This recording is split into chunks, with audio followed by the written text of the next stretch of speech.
بسم اللہ الرحمن الرحیم۔ السلام علیکم۔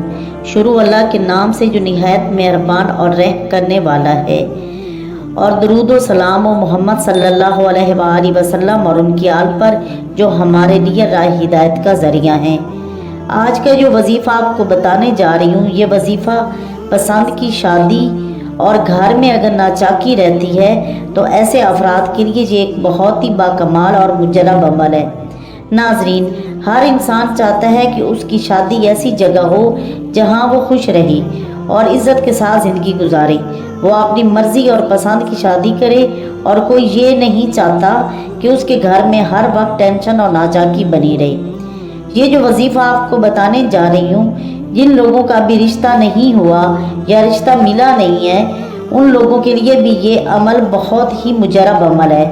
اگر وہ یقین کے ساتھ اس کو کرتے ہیں تو وہ جہاں چاہتے ہیں ان کی شادی وہیں ہو جائے گی، اور اگر رشتہ نہیں آ رہا تو بہت جلدی ان کا رشتہ بھی آ جائے گا، اور ایسی جگہ سے رشتہ آئے گا کہ لوگ دیکھ کر حیران ہوں گے۔ ناظرین، کوئی بھی کام اتنا جلدی نہیں ہوتا، ہر کام میں تھوڑا سا ٹائم لگتا ہے۔ میں یہ کہوں کہ آپ عمل شروع کریں اور یہ اس کے 2 یا 3 دن کے بعد آپ کا یہ کام ہو جائے گا، تو یہ سراسر غلط ہے۔ ہر وظیفہ فائدہ ضرور دیتا ہے، لیکن بعض اوقات ہم وظیفہ اتنی توجہ اور یقین کے ساتھ نہیں کر رہے ہوتے، جس کی وجہ سے فائدہ نہیں ہوتا۔ اس لیے میں اپنی ہر ویڈیو میں کہتی ہوں کہ پورے یقین اور توجہ کے ساتھ وظیفے کو کریں تو 100% آپ کو رزلٹ ملے گا۔ اگر توجہ ادھر ادھر بھٹکتی رہے گی تو عمل اپنا اثر نہیں دکھائے گا، اور اگر پوری توجہ اور یقین کے ساتھ کریں گے تو یہی کام ہفتے کے اندر اندر ہو جائے گا۔ اور یہ عمل ان لوگوں کے لیے بھی بہت مجرب ہے جن کے گھر میں ہر وقت لڑائی جھگڑا رہتا ہے، میاں بیوی کا آپس میں لڑائی جھگڑا رہتا ہے، جس کی وجہ سے گھر کا ماحول خراب ہوتا ہے اور بچوں کے ذہنوں پر بہت برا اثر پڑتا ہے۔ ایسے لوگ بھی اگر یہ وظیفہ کرتے ہیں، ان کے بھی یہ سارے مسائل حل ہو جائیں گے انشاءاللہ۔ ناظرین، اس وظیفے کو کرنا کس طریقے سے ہے، اس کو جاننے کے لیے آپ ہماری ویڈیو کو آخر تک لازمی دیکھیں، اور اگر چینل کو سبسکرائب نہیں کیا تو اس کو سبسکرائب کریں اور ساتھ لگے بیل آئیکن کو لازمی دبائیں، اور اگر ویڈیو پسند آئے تو اس کو شیئر بھی کریں اور لائک بھی کر دیں۔ ناظرین، کوئی بھی وظیفہ کرنا ہو اس سے پہلے اپنی حاجت کو اللہ تعالیٰ کے سامنے پیش کریں۔ وہ کس طریقے سے کہ 2 رکعت نماز حاجت پڑھ کر اپنے لیے دعا مانگیں اور اپنی حاجت طلب کریں۔ یہ نماز آپ نے صبح کی نماز کی طرح پڑھنی ہے۔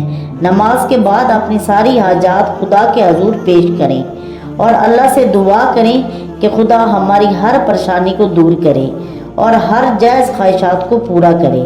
اس کے بعد آپ وظیفے کو شروع کریں۔ وظیفہ کچھ اس طرح سے کرنا ہے کہ صبح کے نفل کے بعد واجب نماز سے پہلے، یعنی نفل اور واجب کے درمیان، یا ودودو، اس کی ایک تسبیح آپ نے پڑھنی ہے، یعنی کہ 100 دفعہ آپ نے یا ودودو کو پڑھنا ہے۔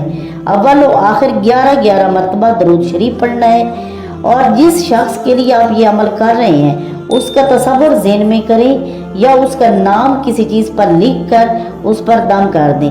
یہ عمل آپ نے تقریباً 3 دن لگاتار کرنا ہے۔ اس کے بعد بھی اگر ضرورت پڑے تو اس کو کرتے رہیں، اور ہر روز نماز حاجت کو بھی آپ نے لازمی پڑھنا ہے، کیونکہ جب بھی ہم اللہ کے سامنے اپنی حاجت طلب کریں تو اس سے پہلے ہم 2 رکعت نماز پڑھیں، اس کے بعد ہم اپنی حاجت کو خدا کے سامنے پیش کریں، تو انشاءاللہ ہماری ساری پریشانیاں دور ہو جائیں گی۔ اس کے ساتھ ساتھ اگر آپ سورہ یاسین کی آیت نمبر 36 کو پڑھتے رہتے ہیں، تقریباً 3 تسبیح روزانہ جب آپ کو ٹائم ملے اس کو پڑھ سکتے ہیں، یا شام، اس کو مطلب ظہر کی نماز کے بعد اور عشاء کی نماز کے بعد ایک تسبیح کر کے آپ نے 3 تسبیح اس کو روزانہ پورا کرنا ہے۔ تو اس وظیفے کے کرنے سے اگر آپ کا رشتہ نہیں آ رہا یا آپ کے رشتے میں کوئی پرابلم ہو رہی ہے تو وہ مسئلہ بھی حل ہو جائے گا۔ اگر آپ وظیفہ پورے یقین اور توجہ سے کریں گے تو بہت جلد یہ مسائل حل ہو جائیں گے، اور اگر اس کو یقین کے ساتھ یا توجہ کے ساتھ نہیں کریں گے تو یہی وظیفہ اتنا جلدی اثر نہیں دکھائے گا۔ میری دعا ہے کہ اللہ تعالی ہم سب کی پریشانیاں دور کرے اور ہماری جائز خواہشات کو پورا کرے، آمین۔ امید ہے کہ آپ کو ویڈیو پسند آئے گی۔ اگر پسند آئے تو اس کو لائک کریں اور شیئر کریں، اور ہمارے چینل کو سبسکرائب کریں۔ دعاؤں میں یاد رکھیں، اپنا خیال رکھیں۔ اللہ حافظ۔